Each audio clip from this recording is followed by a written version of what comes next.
আসসালামু আলাইকুম everyone, welcome সবাইকে নতুন আরেকটা লেকচারে। আজকের লেকচারে আমরা কভার করা ট্রাই করব কিভাবে আপনি একটা প্রফেশনাল ইমেল লিখবেন। আর এটা মেইনলি লিখবো আমরা কোন একটা ফরেন প্রফেসরকে রিচ আউট করার জন্য, অর্থাৎ আমরা আমাদের মাস্টার্সের জন্য বা পিএইচডির জন্য বা পোস্ট ডকের জন্য যখন আমরা বাইরে যেতে চাই, সেক্ষেত্রে আমাদের প্রথম এবং প্রধান কাজ হচ্ছে প্রফেসরকে ম্যানেজ করা। আর প্রফেসরকে ম্যানেজ করতে হলে তার সাথে অবশ্যই কমিউনিকেশন করতে হবে। আর কমিউনিকেশনের জন্য সবচেয়ে প্রফেশনাল যে ওয়ে সেটা হচ্ছে ইমেল। একটা ভালো ইমেলই কিন্তু আপনাকে খুব ভালো একটা স্কলারশিপ ম্যানেজ করে দিতে পারবে। তো সেক্ষেত্রে কিভাবে একটি ভালো ইমেল আপনি লিখবেন, তার টেমপ্লেট কি হবে বা এর মধ্যে কি কি থাকবে, এই প্রত্যেকটা বিষয় আমরা ধরে ধরে ডিসকাস করব, যাতে করে আমরা প্রত্যেকে খুব ইজিলি খুব সুন্দর একটা প্রফেশনাল ইমেল লিখতে পারি। Write a standard professional academic email to foreign professor. যখন আমরা একটা ইমেল লিখতে চাই, একদম প্রথমের দিকে যদি আমরা একটু বলি, এটা টেমপ্লেট একটু দেখি। এটা হচ্ছে একটা ইমেলের টেমপ্লেট। তো দেখতে পাচ্ছি এখানে থাকবে হচ্ছে রিসিপিয়েন্ট, অর্থাৎ যেখানে হচ্ছে ইমেলটা গিয়ে পৌঁছাবে, এটা অর্থাৎ যাকে আপনি ইমেল পাঠাতে চাচ্ছেন এটা হতে পারে প্রফেসর। তো ধরে নিচ্ছে প্রফেসরকে নিয়ে আজকে আমাদের ডিসকাশন। দ্যাটস ওয়াই আপনি প্রফেসর ইমেলটা যেখানে লিখবেন, রেসিপিয়েন্টস এখানে লিখবেন। আর এখানে এটা হচ্ছে সাবজেক্ট, আর এখানে হচ্ছে মেইন বডি। আর একদম লাস্টের দিকে থাকবে এটা হচ্ছে আপনি সিগনেচার বলেন বা আপনার একটা ইনফরমেশন থাকবে শর্টলি, যেটা বাই ডিফল্ট কিন্তু আপনারা চাইলে আপনাদের জিমেলের মধ্যে সবসময়ের জন্য ইউজ করতে পারেন। তো এটা বারবার হচ্ছে লিখতে হয় না। ওকে, যেমন আমি এটা সেভ করে রেখেছি অটোমেটিক।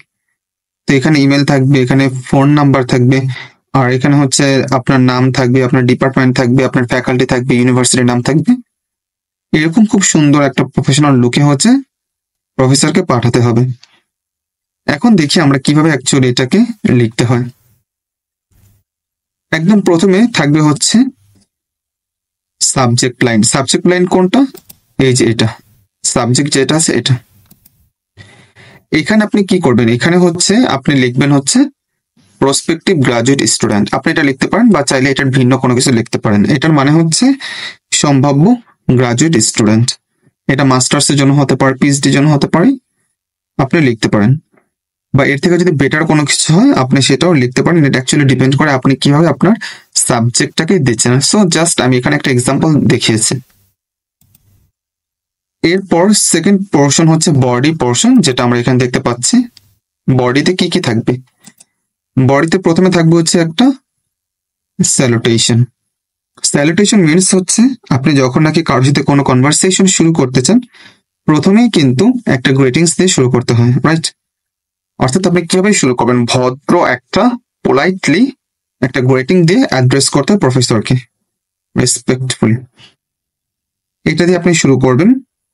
এটা কিভাবে লিখতে পারেন? আপনি লিখতে পারেন হচ্ছে ডিয়ার প্রফেসর, এরপর হচ্ছে প্রফেসরের যে লাস্ট নেম এটা লিখবেন। অথবা আপনি লিখতে পারেন হ্যালো প্রফেসর, এরপর প্রফেসর লাস্ট নাম এটা লিখবেন। অথবা আপনি লিখতে পারেন ডক্টর, এরপর লাস্ট নেম। ওকে, তো এইভাবে কিন্তু আপনি এই স্যালুটেশন এই পোর্শনটাকে কভার করতে পারেন। এরপর সেকেন্ড হচ্ছে ইন্ট্রোডাকশন। এই ক্ষেত্রে এসে আপনি প্রথমবারের মতো আপনার নিজেকে আপনি নিজে ইন্ট্রোডিউস করাবেন। যেমন এই ক্ষেত্রে আপনি আপনার নিজের নাম এটা লিখতে পারেন, আপনার যে কারেন্ট স্ট্যাটাস এটা লিখবেন। যেমন আমার নাম আমি লিখলাম, এরপর আমি যেখানে পড়াশোনা করেছি, আমি যে ডিপার্টমেন্টে পড়াশোনা করেছি এটা লিখবো। আর আমি কি মাস্টার্স কমপ্লিট করেছি নাকি ব্যাচেলর কমপ্লিট করেছি এটা আমাদের এখানে লিখতে হবে। এরপর আপনি তাকে ইমেলটা করছেন, কেন করছেন আর কি, আপনার পারপাসটা কি, এইটাও আপনার এখানে লিখতে হবে। তো এই ধরনের ইনফরমেশন গুলো দিয়ে আপনি আপনার ইন্ট্রোডাকশনটা শুরু করবেন। এরপর যদি বলি এক্সপ্রেস ইন্টারেস্ট, অর্থাৎ আপনি কেন ওনাকে বা ওই প্রফেসরকে ইমেলটা করলেন বা করতে চাচ্ছেন, আপনার ইন্টারেস্টটা কি, কেন আপনি তাকে রিচ আউট করাতে চেষ্টা করছেন আর কি। এই ক্ষেত্রে আমরা কি চাই, আমরা তো চাই যে প্রথমে যখন আমরা একটা প্রফেসরকে ইমেল করব, করার পূর্বে কিন্তু শর্ত ওই প্রফেসরের যে রিসার্চ প্রোফাইলটা একটু ঘাটাঘাটি করে দেখা, ওই প্রফেসর কি নিয়ে কাজ করছেন। ওকে, তো ওই কাজের সাথে আমার কাজ যে আছে রিসার্চের কাজ, এটাকে আমরা অ্যালাইন করা বা হচ্ছে রেলিভেন্স করানো। যদি আমাদের রেলিভেন্ট থাকে সেক্ষেত্রে আমরা ওই প্রফেসরকে ইমেল করব। এখন আপনি দেখলেন যে ওই প্রফেসর ডিএনএ নিয়ে কাজ করে বা আরএনএ নিয়ে কাজ করে। ইভেন আপনি এটাও দেখবেন যে আপনি এর আগে কখন ডিএনএ বা আরএনএ নিয়ে কাজ করেছেন কিনা। যদি করে থাকেন তাহলে তো খুব ভালো, আপনার রিসার্চ ইন্টারেস্টের সাথে প্রফেসরের রিসার্চ ইন্টারেস্ট কিন্তু মিলে গেল। ওকে, তো এই বিষয়গুলোকে এখানে আপনি তুলে ধরতে পারেন খুব সুন্দর করে। প্রথম কাজ কি মেনশন করতে হবে একটা স্পেসিফিক রিসার্চ ইন্টারেস্ট, যেটা হচ্ছে আপনার সাথে মিলে প্রফেসরের সাথে মিলে, অথবা প্রফেসর যেটা নিয়ে কাজ করছে এটা এক নাম্বার। সেকেন্ড হচ্ছে আপনি ব্রিফলি এক্সপ্লেন করবেন কেন আপনি তার ওই রিসার্চের প্রতি ইন্টারেস্ট, বা কেন আপনি তার কাছে আসতে চান, বা কেন আপনি এই প্রতিষ্ঠানে আসতে চান। ওকে, এই বিষয়গুলোকে খুব সুন্দর করে আপনি বলতে পারেন যে আমি প্রিভিয়াসলি ডিএনএ বা আরএনএ কাজ করেছি, তো আপনিও ডিএনএ বা আরএনএ নিয়ে কাজ করেন, তো আমি আপনার কাছ থেকে আরো অনেক ভালো মতো এই কাজগুলো শিখতে চাই, এটা শিখতে চাই। বর্তমানে দেখছি আপনি এটা নিয়ে কাজ করছেন, তো আমি ওই কাজের প্রতি অনেক বেশি ইন্টারেস্টেড, যেহেতু আমার প্রিভিয়াস কিছু কাজের এক্সপিরিয়েন্স ছিল, দ্যাটস ওয়াই আমি আপনার ওই কাজে ইনভলভ হতে চাই, যাতে করে আমি আমার নলেজটাকে আরো বাড়াতে পারি। তো এরকম আপনি আপনার মতো করে সুন্দর করে ওই প্রফেসরের সাথে আপনার যে কাজ যে ছিল এটার একটা লিঙ্ক করবেন, ওকে, রিলেট করবেন। তারপর আপনি তার প্রতিষ্ঠানে কেন আসতে চান এগুলো একদম শর্ট করে লিখতে হবে। এরপর হচ্ছে ইনকোয়ার অ্যাবাউট অপরচুনিটিস, অর্থাৎ আপনি প্রফেসরকে আস্ক করবেন, জিজ্ঞেস করবেন যে কোনো অপরচুনিটি আছে কিনা, আপনি কি নতুন কোন স্টুডেন্ট নিচ্ছেন কিনা, বা আপনার যে রিসার্চ গ্রুপ আছে ওই রিসার্চ গ্রুপ বা আপনার যে প্রোগ্রাম আছে ওই প্রোগ্রামে পসিবিলিটি আছে কিনা যে নতুন কোন স্টুডেন্ট এসে জয়েন করবে, বা আপকামিং আপনারা কোন স্টুডেন্ট নিবেন কিনা বা কখন নিবেন, অর্থাৎ এই ধরনের কোনো অপরচুনিটি আছে কিনা, এগুলো হচ্ছে প্রফেসরকে পোলাইটলি আস্ক করা বা জিজ্ঞেস করা। তো ধরে নিচ্ছে আপনি এটা খুব সুন্দর করে লিখেছেন। এরপরের কাজ হচ্ছে প্রোভাইড ব্যাকগ্রাউন্ড ইনফরমেশন।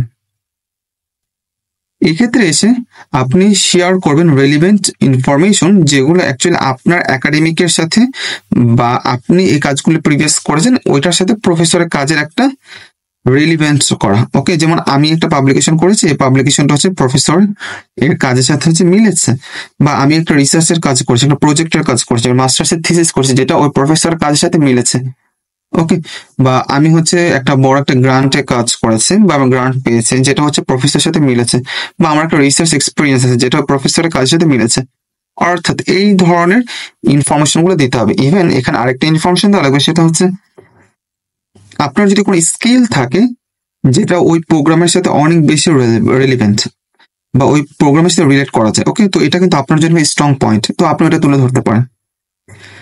এরপর আপনার যদি কোনো আইএলস স্কোর থাকে, টোফেল, জিআরই, ডুওলিঙ্গোর স্কোর থাকে, এটা আপনি এখানে দিতে পারেন। ওকে, দ্যাট মিনস এটা যেহেতু হচ্ছে প্রোভাইড ব্যাকগ্রাউন্ড ইনফরমেশন, তো এই সেকশনের মধ্যে আপনি অনেক কিছু কিন্তু অ্যাড করতে পারেন, অবশ্যই সেগুলো রেলিভেন্ট হতে হবে। তো এর মধ্যে কিন্তু আপনি আপনার সমস্ত ইনফরমেশন গুলো দিয়ে দিলেন। এর পরের কাজ হচ্ছে গিয়া অ্যাটাচ ম্যানুস্ক্রিপ্ট বা সিভি, অর্থাৎ আমি এখানে সাজেস্ট করি বা রেকমেন্ড করি দুইটাই দেওয়ার জন্য। আপনি খুব সুন্দর একটা সিভি, প্রফেশনাল সিভি মেক করবেন, প্রিপেয়ার করবেন, দেন এটা কিন্তু অ্যাটাচ করে দিবেন। ইভেন আপনার যে, আর অবশ্যই সিভিটা কিন্তু পিডিএফ এ হবে, কারণ পিডিএফ না করলে এটা কিন্তু চেঞ্জ হয়ে যায় যদি আমরা ওয়ার্ড ফাইলে পাঠাই।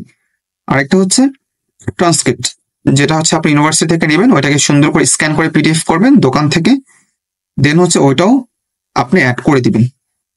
তো ধরে নিচ্ছে আপনি এটাও অ্যাড করে দিলেন খুব সুন্দর করে প্রফেশনাল লোকে, কারণ আপনি তো আপনার সম্পর্কে ডিটেলসে সবকিছু লিখতে পারবেন, ইমেল তো খুব শর্ট হয়, খুব ছোট হয়, রাইট? তো সেক্ষেত্রে আপনি যখন সিভিটা পারবেন সিভির মধ্যে কিন্তু ডিটেলসে থাকবে। আর কিভাবে আপনি একটা প্রফেশনাল সিভি মেক করবেন এটার উপর আমাদের একটা লেকচার আছে, আমরা লিস্ট করে আপলোড করে দিয়েছি, ওইটা যদি আপনি দেখেন প্রায় 30 মিনিটেরও বেশি ওই লেকচারটা, তাহলে আপনারা বুঝে ফেলবেন যে কিভাবে একটা প্রফেশনাল সিভি তৈরি করতে হয়। এক্ষেত্রে এসে আপনি সিভি এবং ট্রান্সক্রিপ্ট এই দুইটা হচ্ছে অ্যাটাচ করে দিলেন। এরপর ফাইনালি হচ্ছে এক্সপ্রেস গ্র্যাটিটিউড অ্যান্ড রেসপেক্ট। যখন নাকি আপনি আপনার যে লেখাটা শেষ করবেন তখন অবশ্যই এক্সপ্রেস করবেন, প্রকাশ করবেন কৃতজ্ঞতা এবং সম্মান, যেটা আসলে খুবই গুরুত্বপূর্ণ। অর্থাৎ আপনি তাকে বলতে পারেন, thank you professor for you considering your time and reach email dot dot dot dot, অনেক কিছু যেটা আপনি মনে হয়, যাতে আপনার খুব একটা সুন্দর ক্লোজিংটা থাকে। ইভেন ওই প্রফেসর যেটা নিয়ে কাজ করছে, কাজের প্রতি যদি আপনি একটা সম্মানজনক কোনো কিছু বলতে চান বা কিছু একটা বলছেন, সেটা আপনি বলতে পারেন। তবে এগুলো এখানে অ্যাড না করা হচ্ছে, জাস্ট আপনি শর্ট করে আপনি গ্র্যাটিটিউড এবং রেসপেক্ট দিয়ে এই জিনিসটাকে ক্লোজিং করবেন। এরপর ফাইনালি যখন আপনার ইমেলটা একদম লেখা শেষ, ফাইনাল যে ক্লোজিংটা, সেখানে এসে আপনি লিখতে পারেন বেস্ট রিগার্ড বা কিং রিগার্ড, এখানে অনেক কিছু লেখা যায় বা থ্যাংক ইউ লেখা যায়। এরপর আপনি আপনার ইনফরমেশন গুলো আবার দিবেন, যেমন আপনি আপনার ফুল নেম দিবেন, এরপর হচ্ছে কন্ট্যাক্ট ইনফরমেশন দিবেন, এরপর এখানে আছে ইমেল অ্যাড্রেস দিবেন এবং ফোন নাম্বার দিবেন, যেটা কিন্তু আমি এখানে দেখিয়েছি। যে দেখেন এখানে কিন্তু আমি আমার নাম দিয়েছি, কি দিয়েছি এখানে, প্রথম যে বেস্ট রিগার্ডস, এরপর MD Rezaul Islam, department of pharmacy, faculty of allied health sciences, daffodil international university Bangladesh, এরপর সেল নাম্বার এবং এখানে ইমেল। এটা হচ্ছে আপনার এই যে এই পোর্শনটা, যেটা ক্লোজিং পার্ট, ফাইনালি এইটা। ওকে, তো ধরে নিচ্ছি এটা খুব সাকসেসফুলি আপনি কমপ্লিট করেছেন। এখন আপনার ইমেলটা একদম রেডি প্রফেসরকে পাঠানোর জন্য। এখন কি আপনি সাথে সাথে পাঠিয়ে দিবেন? না, আপনি পাঠাবেন না, আপনি একটু অপেক্ষা করবেন। অপেক্ষা করে ভালো মতো চেক করবেন কোথাও কোনো ভুল আছে কিনা। এটাকে বলা প্রুফ রিড করা, ভালো মতো পড়া। দেখবেন আপনি কোনো এখানে গ্রামাটিক্যাল মিস্টেক আছে কিনা, এরর আছে কিনা, স্পেলিং মিস্টেক আছে কিনা, পাংচুয়েশনে কোনো প্রবলেম আছে কিনা, এবং এটা সম্পূর্ণটা ভালো মতো পড়বেন। যদি দেখেন সবকিছু ওকে, ওকে ফাইন। দেন হচ্ছে যদি আপনি মনে করেন আমি যে কন্টেন্টটা তৈরি করেছি বা আমি যে ইমেলটা লিখেছি এটা খুব সুন্দর হয়েছে, কোনো ভুল নেই, I am satisfied, that's why আপনি এটাকে সেন্ড করে দিবেন।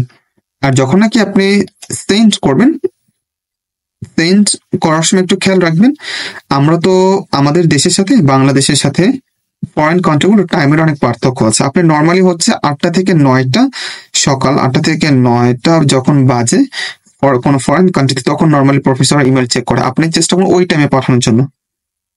যদি 12 ঘন্টা পার্থক্য হয়, তার মানে আপনি এখানে যদি রাত 8টা বাজে ইমেলটা পাঠান, তাহলে ওইখানে তখন বাজে হচ্ছে সকাল ধরেন 8টা, তখন আপনি ওইখানে গিয়ে ইমেলটা পৌঁছাবে, তো তখন হচ্ছে ওনার এটা দেখবে। ওকে, কিন্তু আপনি যদি এমন সময় পাঠান বাংলাদেশে হচ্ছে তখন সকাল, ওখানে হচ্ছে রাত, তখন কিন্তু অ্যাকচুয়ালি ম্যাচ হচ্ছে না, তখন কিন্তু ওনারা ওই টাইমে ইমেল গুলো দেখে না, চেক করে না। সো এই ক্ষেত্রে আপনাকে একটা জিনিস খেয়াল করতে হবে যে আপনি যে ইউনিভার্সিটিতে অ্যাপ্লাই করছেন, ওই ইউনিভার্সিটির যে সিটির মধ্যে পড়েছে, ওই সিটিতে এখন কয়টা বাজে। ওকে, তো সবসময় চেষ্টা করবেন ওই ইউনিভার্সিটির যে সিটিতে আছে, ওই সিটিতে এখন যখন মানে আপনার সকাল 8টা থেকে 9টা বাজে, ওই সময় ইমেলটা পাঠানোর জন্য। আর এটাকে আপনি শিডিউল করে পাঠাতে পারেন, এটা আর অনেক বেটার। যেমন ধরুন আপনি একসাথে অনেকগুলো ইমেল শিডিউল করে দিলেন, তখন দেখা গেল যে প্রতিটা সময় ওই নির্দিষ্ট সময় গিয়ে হচ্ছে ইমেলটা ওইখানে যাচ্ছে, বাট আপনাকে সময় মতো করে ইমেলের সামনে বসে থাকতে হলো না। এটা হচ্ছে একটা ওয়ে বা স্ট্র্যাটেজি। সেকেন্ড, আপনি যখন ইমেলটা করবেন, ইমেল করার পর ওয়েট করবেন তার ফার্দার রেসপন্স আসার জন্য। দেখলেন যে কোনো রেসপন্স আসছে না, সেক্ষেত্রে আপনি তাকে ফলো আপ একটা ইমেল করতে পারেন। ওকে, এটা আপনি নর্মালি 1 থেকে 2 সপ্তাহ ওয়েট করবেন। যদি দেখেন কোন ইমেল তারা রিপ্লাই দেয়নি, সেক্ষেত্রে আপনি আর একটা ফলো আপ ইমেল করতে পারেন, তাকে জানতে চাইতে পারেন যে আপনি তাকে যে প্রশ্নগুলো করেছেন বা ইমেল করেছেন সেটা আপডেট কি, সেটা স্ট্যাটাস কি। আর এখানে আরেকটা কথা আমি একটু বলি, যেমন মনে করেন যে ইউএস এর একটা সিটি থেকে আরেকটা সিটিরও কিন্তু টাইমের অনেক পার্থক্য আছে। যেমন একটা সিটিতে যদি হয় আপনার এখন সকাল 8টা, আরেকটা সিটিতে হচ্ছে গিয়ে তখন দুপুর 11টা বা 12টা। তো সেক্ষেত্রে আপনি একটু খেয়াল রাখবেন, আপনি যে ইউনিভার্সিটিতে অ্যাপ্লাই করেছেন বা যে ইউনিভার্সিটির প্রফেসরকে আপনি ইমেল করেছেন, ওই ইউনিভার্সিটিটা কোন সিটিতে পড়েছেন, ওই সিটির সাথে বাংলাদেশের টাইমের পার্থক্য কতটুকু, এই বিষয়গুলোকে একটু খেয়াল রাখা। আর আমাদের মধ্যে আরেকটা একটু ইমেলের মধ্যে একটু ভুল ধারণা হয় কি, যে আমরা করি একটা ইউনিভার্সিটির একটা ডিপার্টমেন্টে অনেক প্রফেসর আছে, সবাইকে ইমেল করা শুরু করি একসাথে। এটা কিন্তু করা যাবে না, আপনি একটু গ্যাপ দিয়ে করতে পারেন, কারণ একজন প্রফেসর দেখা যায় আরেকজন প্রফেসরের সাথে এই বিষয় নিয়ে আলোচনা করতে পারে। আমি এমনটাও শুনেছি যে একজন প্রফেসর বলেছে, তুমি তো এর আগেও আমার যে বিভিন্ন কলিগদের কাছে অনেকজনের কাছে ইমেল পাঠিয়েছো আর কি। ওকে, তো দেখা যায় যে আপনি একজনকে ইমেলটা করেছেন, ওই প্রফেসর হয়তো একটু ব্যস্ততার কারণে একটু লেটে রিপ্লাই দিত, কিন্তু আপনি এর মধ্যে আরো 3, 4, 5 জনের মতো প্রফেসরকে ইমেল করেছেন, পরে একে অপরের সাথে এই বিষয়টা ডিসকাস করছে। তো এটা কিন্তু আসলে খুব ভালো একটা প্র্যাকটিস না, রাইট? তো সেক্ষেত্রে একটু খেয়াল রাখতে হবে, একটু অপেক্ষা করতে হবে, তাহলে কিন্তু ইনশাল্লাহ আশা করা যায় খুব ভালো আমরা একটা রেসপন্স পাবো। এটা ছিল আজকের আমাদের লেকচার, কিভাবে আপনি খুব ভালো একটা প্রফেশনাল ইমেল লিখতে পারেন। আশা করা যায় এরপর ইমেল নিয়ে আর কোনো প্রবলেম হবে না ইনশাআল্লাহ। আসসালামু আলাইকুম।